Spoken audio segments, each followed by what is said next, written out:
Good morning everyone for especially for those who are coming new here. Sino po ba dito yung first time po kayong uh, nag-umattend ng ating worship service? Meron po ba? So we want to welcome you and we would just like to report yun pong ating kakatapos lang na conference. So sino po sa inyo yung you were there at our 40th anniversary conference na ginanap po nung Thursday and Friday. Okay? So, pwede bang ipakita natin yung some of the pictures? Ayan. So, we're really glad na we were celebrating yun pong ating conference together with the whole, hindi lang po yung Victory May Kawayan, but it's the whole Victory family, di ba? All over the nation. And so, we are really glad na po natin yun. And God has to us for the past 40 years. And we believe, just like what Paula has said, that yun pong faithfulness ni Lord is not just in the past 40 years, but He's going to be faithful until forever. Okay? So that's what our hope is in God. And so today, we're gonna be starting a brand new series. It's called New Gen. Okay? Sabihin mo nga sa katabi mo, New Gen. At tignan mo na din kung yung katabi mo ay mukhang new gen. Yan, mukha ba siyang new generation? Okay? So can I invite all of us to please stand up? We're gonna be reading the Word of God from 1 Samuel 17, verses 31 to 37. So 1 Samuel 17, 31 to 37.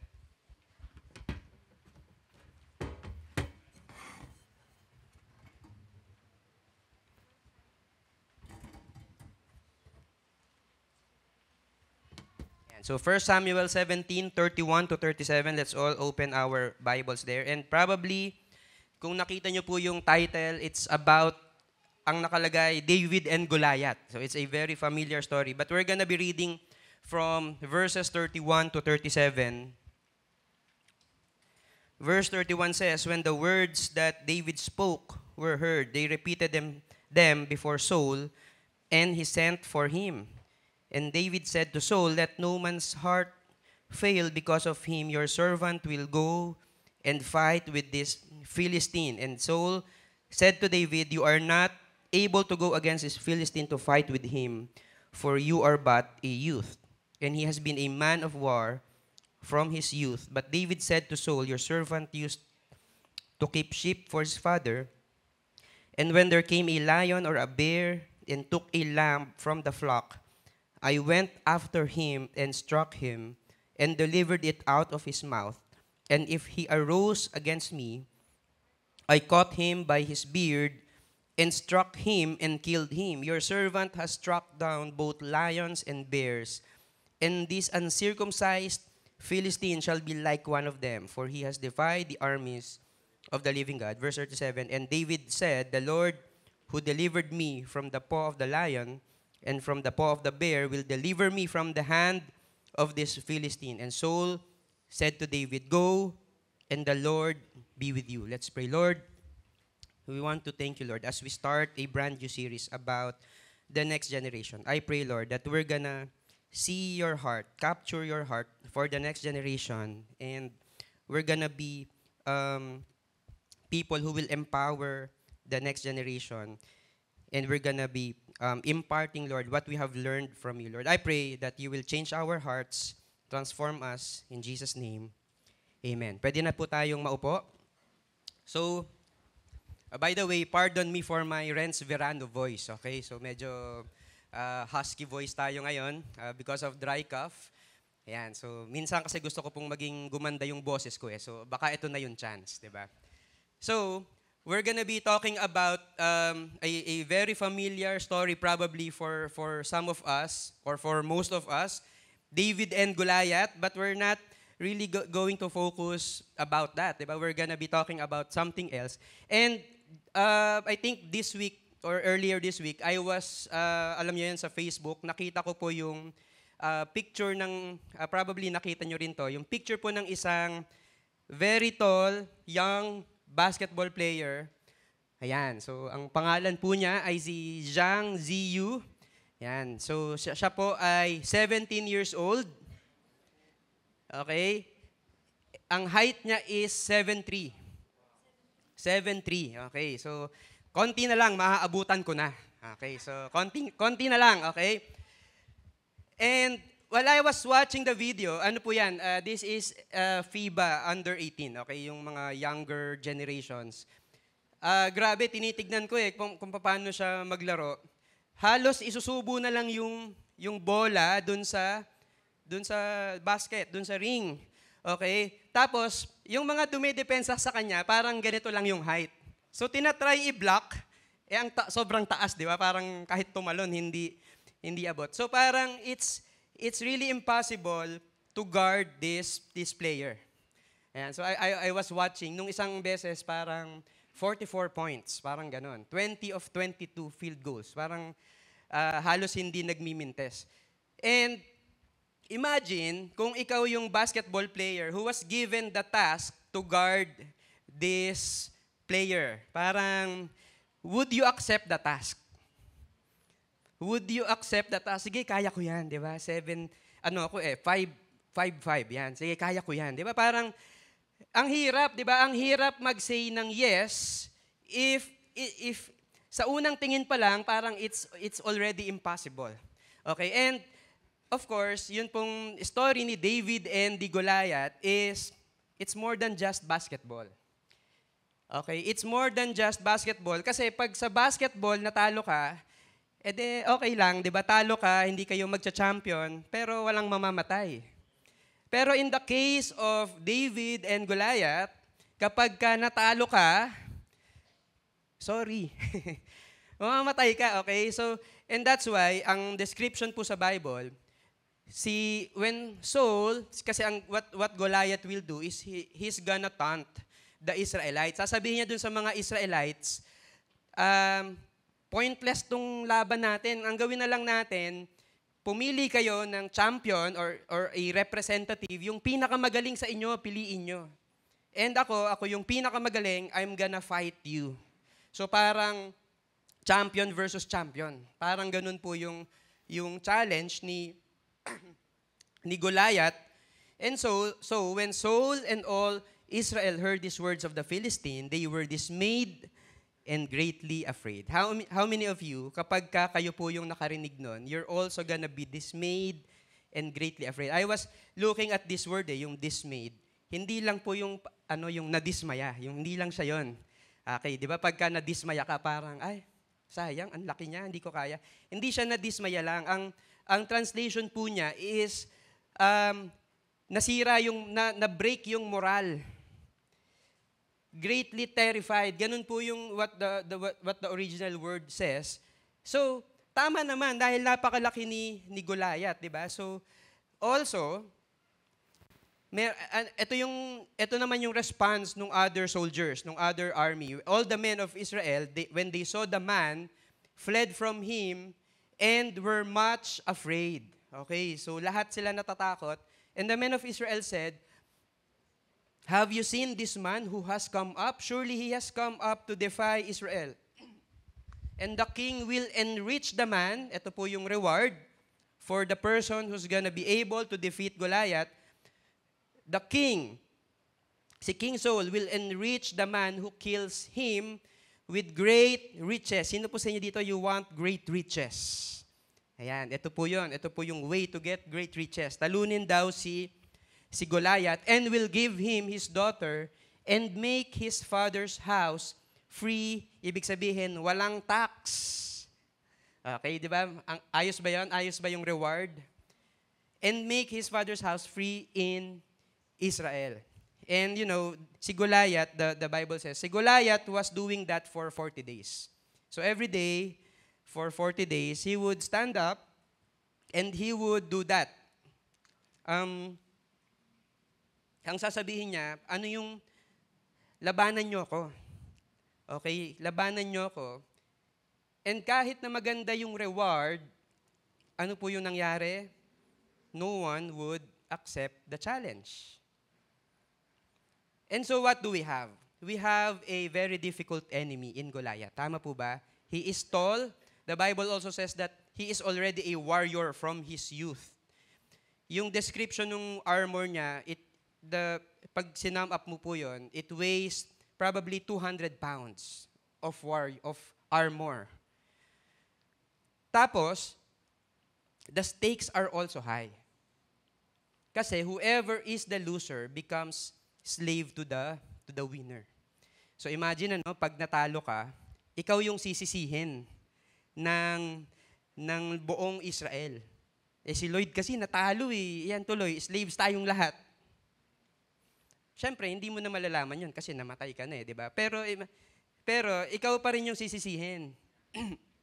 So, ito po yung question ko sa inyo. If you are the decision maker, would you allow David to fight Goliath?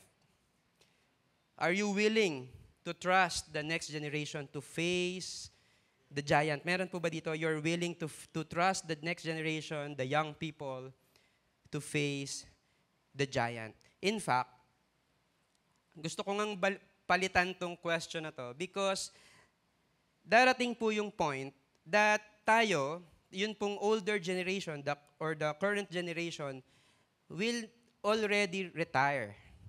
Or God will call them somewhere else. Or hindi mo na kaya physically, ibig sabihin, it's darating yung time na yung next generation, whether you like it or else, they're gonna be facing their giants. And alam ko po, mahal natin yung mga next generation, mahal natin yung mga anak natin. And sometimes what we do is we fight their giants. We fight their battles. We do everything for them. Pero paano kapag dumating yung time that you are no longer able, ang question, I'd like to edit this or to ask another question. Are you preparing the next generation to become trustworthy? Pag dumating yung time that they are already facing their giants. So pag-isipan po natin yan, I'm just gonna, drink.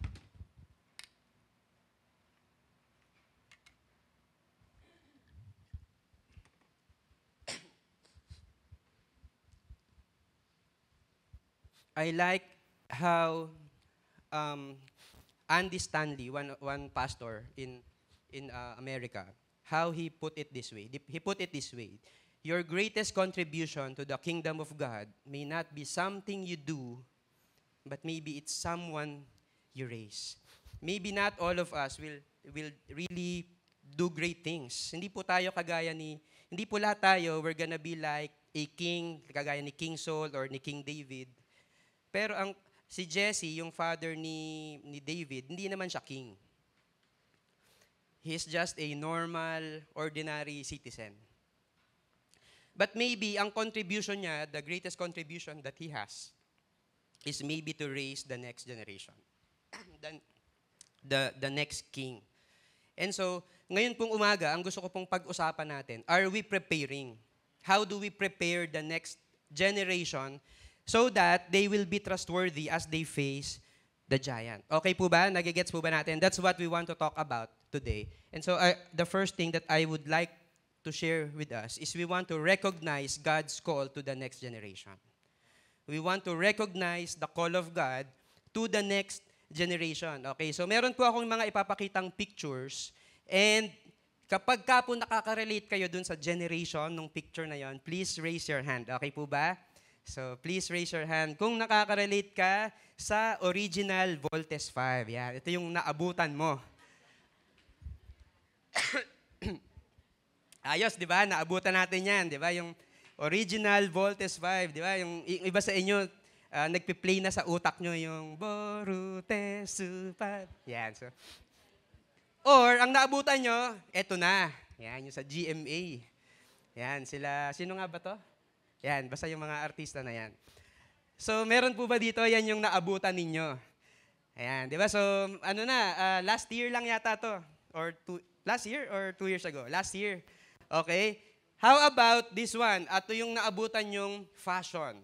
Yan, yung parang ganyan. Mga 80s. Sino po yung merong ganyang jacket, ganyang shades, ganyang era, di ba? Yung buhok nyo, pang 80s. Meron po bang ganon? Ayan. Or probably ang naabutan nyo ay, eto na, yung ganyan, ito na yung fashion ninyo. Yan. Tignan nyo nga yung katabi kung parang ganyan na yung fashion. Ayan, di ba? Or, Sa music, pagdating sa music, ang naabutan nyo ay ito. Ayan, sobra na yan, di ba? So, meron pa dito, Beatles, di ba? So, Hey Jude, Imagine, yan, and all the songs. Or probably ang naabutan nyo, ito na. Ayan, di ba? Salamin, salamin. Ayan, di ba? Si Kuya Joshua, yan yung naabutan, di ba? So, nakita ko yung TikTok mo eh.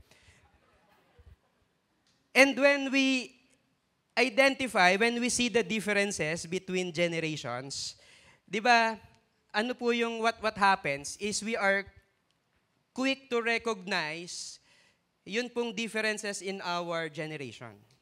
Quick to recognize na, ay, ito yung panahon ko eh. Ito yung mga songs, ito yung mga damit, ito yung sistema, ito yung technology. Ngayon, we always compare yung generation natin with the other generations.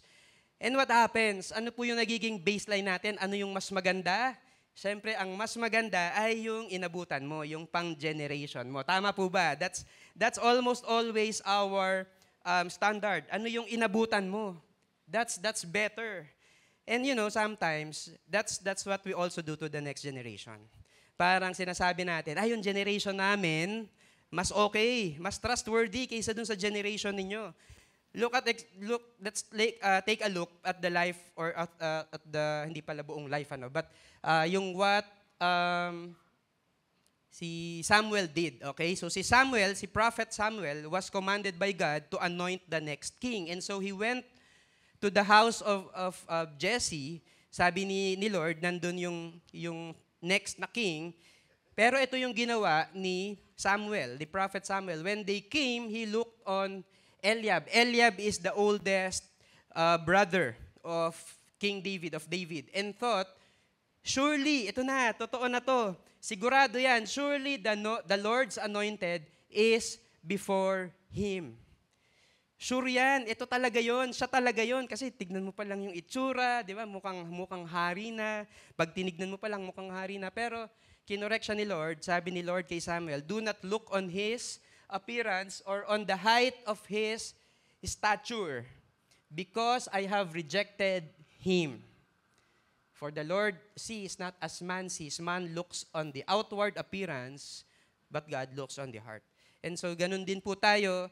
Sometimes kapag tinignan natin yung isang person na may stature, di ba, may position, yung accomplished in life, parang sinasabi natin, uy, wow, eto na yun. This is gonna be the leader. That's how we look at the older people, older successful people. Okay? So that's Prophet Samuel. Si Jesse, yung father ni David, would actually have the same mindset. So nilapitan ni Samuel si Jesse, i-anoint ko yung isa sa mga anak mo to be the next king. And of course, ano yung ginawa ni Jesse? Ang sabi niya, sabi ni Jesse, eto si Eliab, the oldest. So, sino yung unang pinresent? It's the oldest. Sumunod, nung na-reject si Eliab, pinresent yung second oldest. Hanggang dun sa seventh. Ito na lang ba lahat? Sabi ni Samuel. Are all your sons here? And he said, there remains yet the youngest. Di ba parang, bakit hindi mo sinabi na may isa pa? Bakit tinago mo? Bakit kailangan yung unang 7 na mas matanda, yun yung ipakita mo? Bakit yung youngest, tinatago mo? So, but behold, he is keeping the sheep. And Samuel said to Jesse, send and get him, for we will not sit down till he comes here. And sometimes that's also our attitude pagdating po sa mga young generation. Parang, sino ba dito yung mukhang king? Di ba? Sino kaya dito yung pwedeng king? Sige, ito na lang yung mga mas matatanda. Pero yung mga bata, dito na lang muna kayo, mag-alaga na lang muna kayo ng sheep. Okay? Si Eliab, meron din siyang account, the oldest brother of David. So they were already in the battlefield facing the Philistines. Okay? So ang nangyari po niyan, yung 3 eldest sons ni Jesse ay pinadala dun sa army, nilalabanan po nila yung mga Philistines. Si David ay inutusan ni Jesse to bring them food. Okay, dadala ng pagkain. So, nung nakita ngayon, pagdating ni David doon sa battlefield, nagtatanong siya, ano ba yung reward kapag natalo si Goliath? Ano yung reward, di ba? So, ganun po yung pinagtatanong niya. Nung narinig siya nung kanyang kapatid, ni Eliab, ito yung sabi ni Eliab. Now, Eliab, his eldest brother, heard when he spoke to the men. Okay? Nakikipag-usap si David doon sa mga other soldiers. And narinig ni Eliab yon. And Eliab's anger was kindled against David, and he said, "Why have you come down? And with whom have you left those few sheep in the wilderness?" See, kapag yung mga bata, and sabi nila, si David daw at this time is a teenager. Kapag teenager, kapag bata pa, what do we think about them? We think of them as like parang, sige, bibigyan kita ng responsibility, pero ibibigay ko sa iyo na responsibility, yung madali lang, yung walang masyadong risk. Okay? Yung hindi high stakes. So, sometimes ganun lang, yung mga menial tasks, that's what we delegate, that's what we entrust to the next generation. And hindi lang yon. Sabi ni Eliab, "I know your presumption and the evil of your heart." Ginudge ka agad. Meron ka agad na judgment, for you have come down to see the battle. Alam ko, hindi ka naman talaga nandito para tumulong. Nandito ka lang kasi gusto mo lang manood.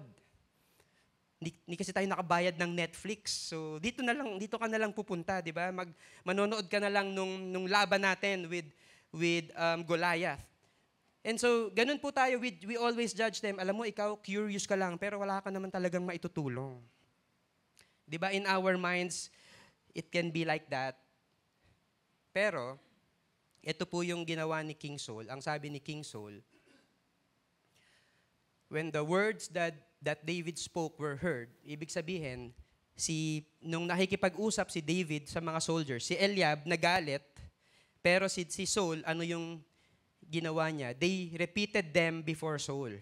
Parang na-curious ngayon si Saul. Parang meron akong narinig na interesado na lumaban kay Goliath. So what did Saul do? He sent for him. He sent for him. Sige, tawagin niyo si David. Let's talk to David. And I hope na ganun po tayo. We want to recognize the call of God for the next generation. Just like what Saul did. We want that. Ano yung gusto nating gawin? We want to pay attention and to listen to the next generation. Sometimes we don't even listen to them. Sometimes we just dismiss them. Di ba parang ganun po yung message that we tell them na parang hindi importante yung opinion mo kasi bata ka pa lang. Hayaan mo na yung mga matatanda yung mag-usap. But I hope that we're gonna pay attention and we're gonna learn how to listen to them. Okay po ba? We also want to recognize their talents and their gifts because the calling of God comes with skills, with the talents, with the giftings, with the deposit na binigay ni Lord. Yung passion nila, tignan natin, baka passion yan na binigay ni Lord for them because it's connected to their calling. So we want to recognize their talents and their gifts. We also want to accept the generational differences. Di ba, hindi po pwede na parang kung ano yung gusto mo, exactly, dapat ganun din yung magiging sila. We have to accept that there's gonna be differences in the generations, and because the world is ever changing, we also want to understand their perspective. Tignan natin ano ba yung perspective because even the young people have a lot of pains. And we want to understand, saan ka ba nanggagaling? Bakit ganyan yung decision mo? Bakit ganyan yung perspective mo? Let's learn to listen, let's learn to understand. And also, we want to give them opportunities. Sometimes, ito po yung kailangan natin. Meron po ba dito yung mga parents kayo? And I'm glad that my parents were like this. That, alam niyo yun, when I was younger, binibigyan ka ng mga responsibilities at home, mga chores. Di ba? Yung parang yan, maghugas ka ng plato. Sometimes, alam mo yon, yung mga paghuhugas ng plato, hindi naman maayos na nagagawa talaga ng mga kids. But it's okay. You give them responsibilities anyway. You give them opportunities. Bakit? Paano sila matututo? Di ba? If we're not gonna give them opportunities. So I hope that we're gonna be recognizing the calling of God in the next generation. Meron pong calling si God dyan. Hindi lang ikaw ang called. God also has a calling for that person. Okay po ba? So we want to recognize the calling of God. Second, we want to impart faith to the next generation. We want to impart faith to the next generation. And David said to Saul, let no man's heart fail because of him. In other words, ang sabi ni David, sana wala pong magwo-worry. Walang magwo-worry, walang matatakot because of Goliath. So nag-volunteer ngayon si David, your servant will go and fight with this Philistine. I'm gonna be the one to fight with this Philistine, okay? Ano po yung response ni Saul? Yan. And Saul said to David, you are not able to go against this Philistine to fight with him. Hindi mo kaya. Bakit? For you are but a youth. Yun yung di ba? Yun yung reason. Bata ka pa kasi. You are but a youth. Pero siya, he has been a man of war from his youth. So siya, bata pa lang, nagte-training na siya to fight. He is already a warrior, and he is big, and he is strong. Ikaw, hindi mo kaya yan, bata ka pa lang eh. Are we talking like that to the next generation? Nag-i-impart ba tayo ng fear or nag-i-impart ba tayo ng faith to them? There's a missionary who was, of course, sent to another nation. And this missionary is doing great. Magaling talaga siya. He is excellent in whatever he does. Merong isang company that saw him and nakita na, okay itong tao na to . Sabi nung company, let me hire you for double the salary. Twice the salary. And the missionary refused. How about 3 times the salary? And the missionary, once again, refused. And how about 4 times the salary? Malaki na, di ba? And the missionary refused once again. Bakit? Sabi ng company, hindi ba malaki yung salary? Sabi ng missionary, the salary is great, it's big, but the job is not. And so, ano po yung gusto nating sabihin dito? Are we imparting to the next generation na it's just about the salary, it's just about the benefits? Kasi what we want to have a job that is big enough for us. In fact, not big enough for us, but big enough for God to fulfill in us. Tama po ba? Yun bang mindset natin, kingdom mindset ba? Or earthly, ano ba, ang tawag doon? Earth lang, temporary lang yung mindset natin. Pang dito lang. Yun bang buhay natin, is it filled with faith that we can impart to the next generation? Because tayo po yon yung nakakapag-influence to the next generation. Ano ba yung papaniwalaan nito? Ano ba yung target nito? Kapag kayon pong target natin ay maliit lang and it does not require faith, let's think again because the next generation is going to catch that. Diba? Yung parang, si daddy, si mommy, they're just living for the now. They're not living for the kingdom of God. Wala silang kingdom mindset. And I hope that when the next generation looks at us, we'll be able to impart faith upon them. Okay po ba?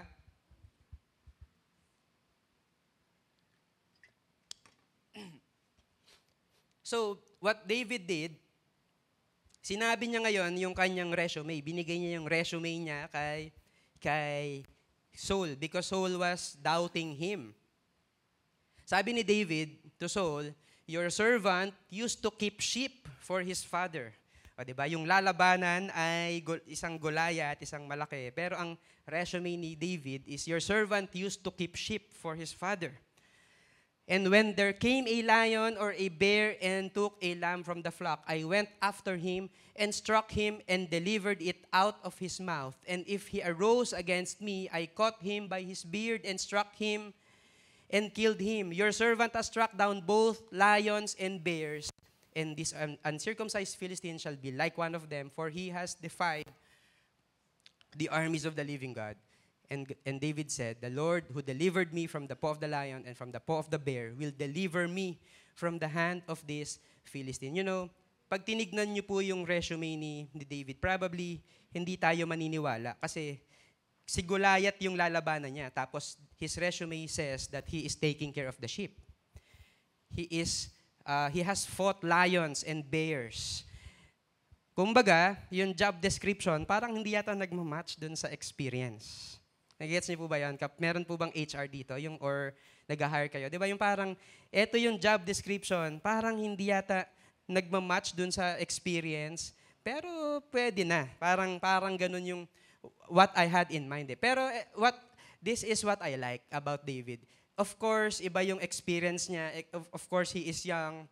Pero ito po yung what David said. The Lord who delivered me from the paw of the lion and from the paw of the bear will deliver me from the hand of this Philistine. And that's the faith of David. Buti pa si David merong faith. Na yes, iba yung experience niya, iba yung nilabanan niya before. Probably he's not yet a warrior at this time, pero yun pong faith niya is on God. It's founded on God.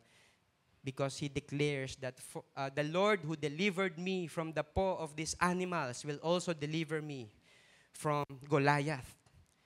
And siguro ang question natin doon, paano yan kapag ka nag-fail? Diba? Wala namang try again pagdating dito eh. Diba? Alam niyo yun sa video game, kapag ka na-game over ka, you can try again. Diba? You can restart. Okay? Ulit lang. Pero dito, walang ganon, yung parang, ay Goliath, sorry mali pala yung pinadala namin eh. Ulitan, pwede bang ulitan na lang, di ba? There's nothing like that. The stakes are high.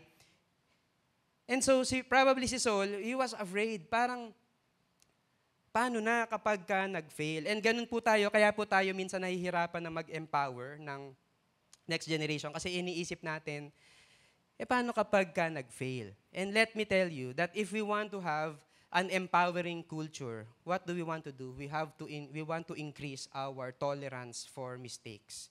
Yes, they're gonna make mistakes. Ganun po yung price ng empowering. Ibig sabihin, when you empower the next generation, because they are young, they are inexperienced, wala pa sila dun, wala pa sa resume nila yung mga gusto nating mangyari talaga. So, ano po yung gagawin natin? We're gonna increase our tolerance for mistakes. Yes, they're gonna make mistakes. Yes, they're gonna commit failures. Diba? So, they're gonna make wrong decisions. Pero that's part of growth. Paano sila mag-grow? Paano natin sila ma-empower if we're not willing to have this tolerance for mistakes? Okay? Pero ultimately, what do we want to do? We want to trust the next generation who has put their trust in God, just like David. He has been called by God. He has been anointed by God. He has put his trust in God. And kapag ka po nakita natin yun, yes, they're gonna be inexperienced, kulang pa yung alam nila, kulang pa yung competence nila, but let's learn to trust them and impart our faith to them. And lastly, hindi lang po yun. What do we do? Is we want to equip and empower the next generation. We want to equip and empower them. Diba? So yung iba namang extreme, parang ang laki-laki nung task na binigay, tapos hindi in-equip. O sige, bahala ka na, kaya mo na yan. Diba minsan gano'n naman, yung parang hindi man lang in-equip, hindi man lang tinuruan, hindi man lang binigyan ng instruction. Tinulak lang basta, sige, kaya mo na yan. So, hindi ganon. We also want to equip and empower the next generation. So, and Saul said to David, ito po yung continuation ng verse 37, "Go, and the Lord be with you." And sometimes, ito po yung gustong marinig ng next generation from the present generation. Yung that we are confident sa kanila. Alam niyo yun, yung parang, sige, I fully trust you, I support you. Ano ba yung kailangan mo? I want to equip you, I want to empower you. Yung blessing mo, binibigay ko. So, we want that.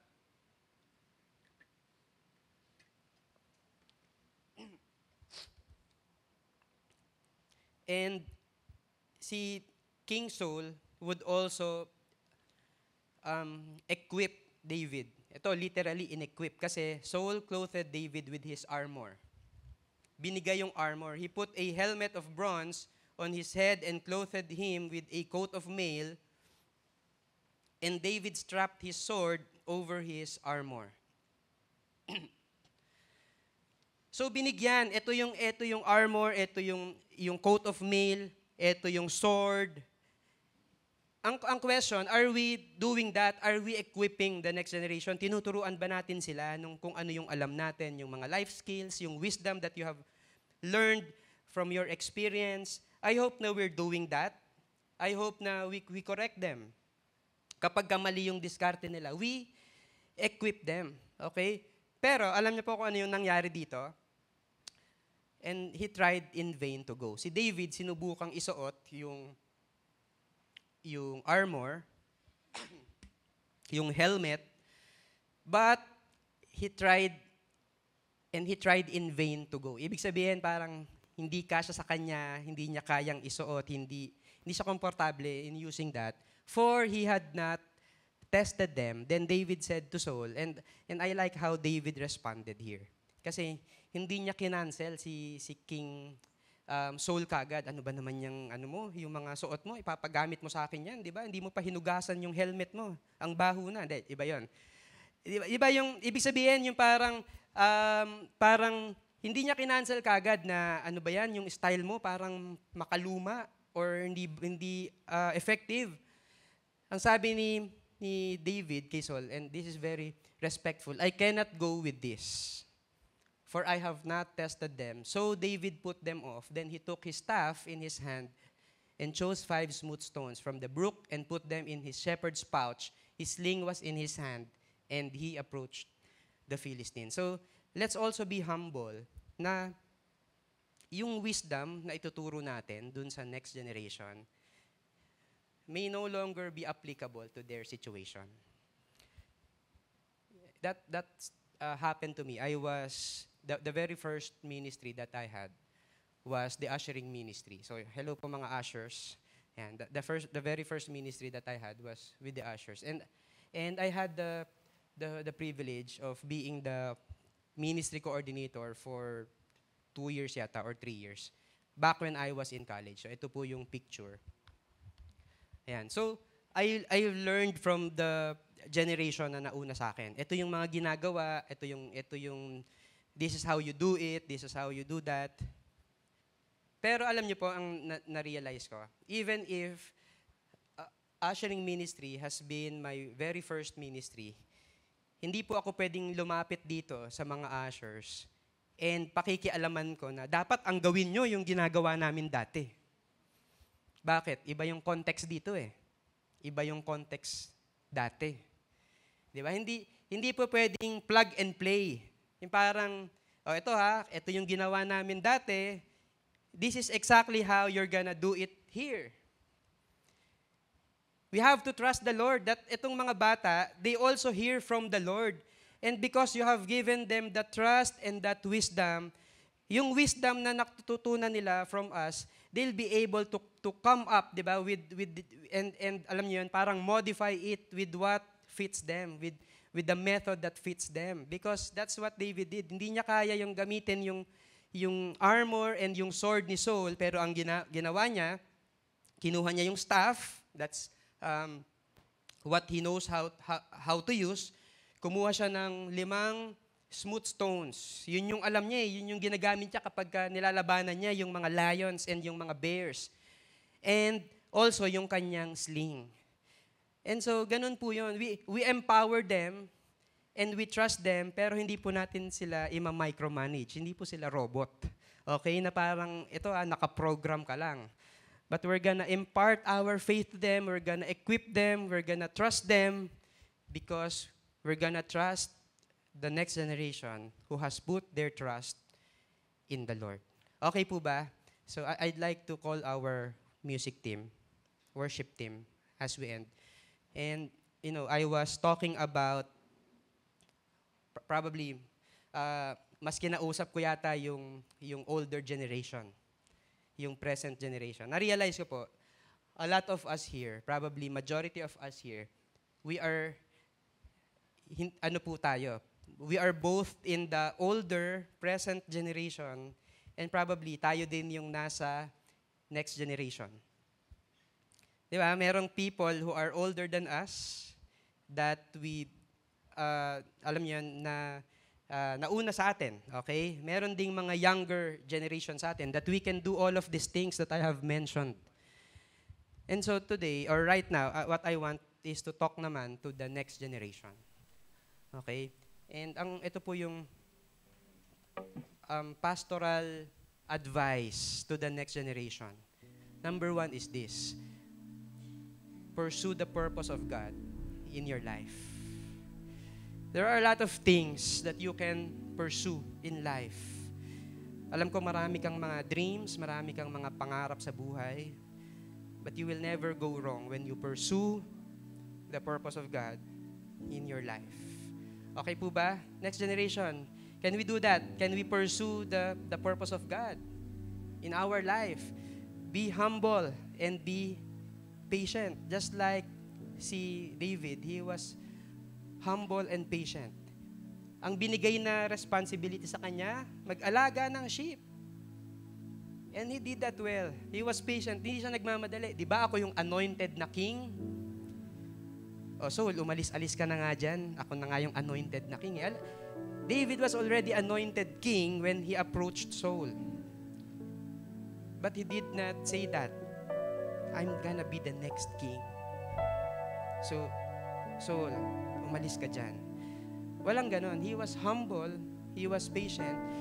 He was also faithful with the little things. He was faithful with the shepherding. Alam niyo po, nung dinala niya yung, napansin ko po, nung dinala niya yung pagkain, shepherd siya, inutusan siya ni Jesse to bring the food to his brothers. Tinanong po siya ni Eliab, kanino mo iniwan yung mga sheep? Alam niyo ano yung ginawa niya? Kumuha po siya ng replacement, ng keeper. There is a keeper, another shepherd na in-entrust na yung sheep. So by doing that, hindi niya pinabayaan yung kanyang original na responsibility. Kinuha niya yung responsibility even as he was going to the battlefield to bring food. Be faithful with the little things. Right now, maybe little things pa lang yung ginagawa ninyo. Diba? Just cleaning the house, studying. And you feel like parang little things lang to eh. Yes, they may be little things, but be faithful with that. Okay? Be honest, but respect the older generation. Si David would do that. He was honest with Saul. Saul, hindi kasya sa akin. Hindi ko kayang gamitin yung armor and the sword and the helmet. It's not for me. He was honest, pero at the same time, he was respectful to the king. Nirespeto niya. I hope next generation, let's not cancel the older generation. Let's learn from them instead. May wisdom yan na binigay sa kanila ni Lord. Okay? All of the experience, sila rin naman may calling eh. So let's not be too quick to cancel the older generation. Let's learn to respect them. Okay? Let's be responsible and be dependable because you have a calling from the Lord. And also, let's grow in competence. Let's grow in your skill. Let's make an effort na mag-grow ka dun sa kung ano yung meron ka ngayon. Si David was not yet a warrior at this time, pero he would grow in that competence. In fact, when he was already king, meron po siyang mighty men. Mighty men, ibig sabihin, ito yung mga magagaling na warriors. And he has a whole army that respects him, that is subject to him. Paano niya makocommand yun kung hindi siya mismo, hindi siya marunong lumaban? So, maybe at this point in time, he's not yet good in fighting. But over time, he grew in his competence. That's what we want. Okay po ba? Let's pursue the call of God in your life. Meron kang calling. If you feel like, parang wala yata akong calling, hindi ko pa alam kung ano yung calling ko, bata pa lang ako, guess what? You have a calling. And pursue that calling of God in your life. And paano ba yun? Paano natin gagawin? I'd like to end with this verse in Hebrews 12, verse 1. Therefore, since we are surrounded by so great a cloud of witnesses, let us also lay aside every weight. Okay? Sabihin nyo nga, lay aside every weight and sin which clings so closely. Sometimes, kaya po ang hirap-hirap habulin at i-pursue yung call ni Lord. It's because there's a weight that is upon us na hindi naman kailangang dalhin. So, lay aside every weight and also the sin that clings so closely, and let us run with endurance the race that is set before us. Let us fight the giant that is given before you, that is in front of you. Looking to Jesus, the founder and the perfecter of our faith. The one who defeated the most difficult enemy, and that is death, and that is sin. With the high stakes. Di ba? Napakataas, napakalaki ng stakes na meron kung hindi mananalo si Jesus Christ. And yet, He did. So that's the Jesus that we are looking to. Di ba? We are looking to Jesus, the founder and the perfecter of our faith, who for the joy that was set before Him endured the cross, despising the shame. He defeated the giant that is before Him, and He is now seated at the right hand of the throne of God.